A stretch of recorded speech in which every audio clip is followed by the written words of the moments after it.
1867 সনের জুয়া আইনের মধ্য দিয়ে জুয়াকে নিয়ন্ত্রণ করা যাচ্ছে না।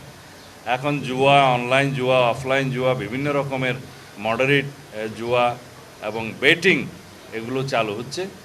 এগুলো এটা চালু হয়েছে অনেক বছর আগে থেকে। এগুলোকে আমরা কখনোই আইনিভাবে অ্যাড্রেস করতে পারছি না, বিকজ আইনটাই নাই, আইনটাই দুর্বল। সেই আইনটা আমরা আগামী সেশনে পার্লামেন্টের নিয়ে আসার চেষ্টা করব।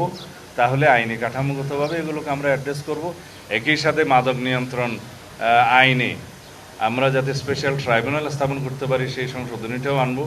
এখানে হাজার হাজার মাদকের মামলা আছে যেগুলো পেন্ডিং হয়ে আছে বছরের পর বছর, সেগুলো নিষ্পত্তি হবে। এইভাবে আমরা আমাদের দেশকে বাঁচাতে পারি, যুব সমাজকে বাঁচাতে পারি।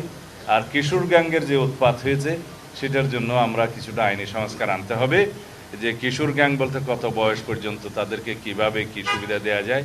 কারণ আইনের ফাঁক ফোকর গলিয়ে কিশোরদের যে সুবিধা আছে, জুভেনাইল ডিলিনকুয়েন্সির যে সুবিধা আছে সেটা তারা নিচ্ছে, এবং এই কিশোররা যারা কিশোর গ্যাঙ্গে জড়িত তারা ক্রমান্বয়ে ভয়ঙ্কর সন্ত্রাসীতে পরিণত হচ্ছে।